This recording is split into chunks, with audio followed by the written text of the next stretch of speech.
It's a long story, but I'll try to cut it short. I was in med school. In India, we read a lot of books. And then one of the books was a pathology book.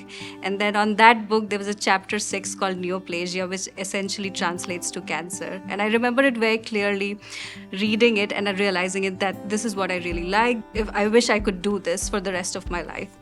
My name is Vatsala Katiyar. I completed my hematology oncology fellowship from University of Louisville.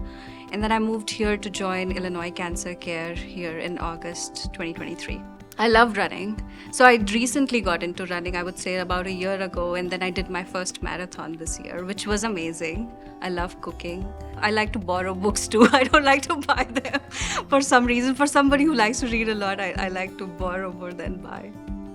When I meet a patient for the first time, I try to assess what their understanding of their diagnosis is. I think it's very important to meet the patient at the level they are and what resources we have apart from just cancer treatment to make them more comfortable and to ensure that they can navigate through this journey as smoothly as possible. Because I think it's a very challenging time and a very overwhelming time, not only for the patients, but also for their families. I have had quite a few close family members who have had this diagnosis. I don't think I really knew at that time what it meant to have cancer.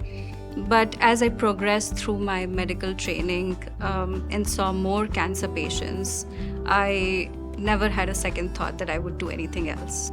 It's always exciting to give patients good news, but not all days are good, and sometimes there's bad news, and that can impact not only the patients and their families, but also us. It impacts us. We always want to give good news, and I would try my best in every situation to be there for them.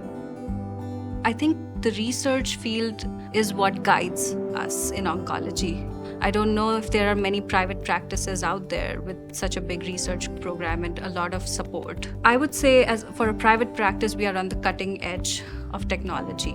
And I think that's another aspect of hope, right? Not only do we provide traditional treatments, but also innovative trials.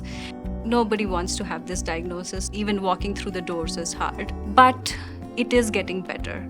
It is definitely getting better. People are not only living longer, but they are living with a good quality of life.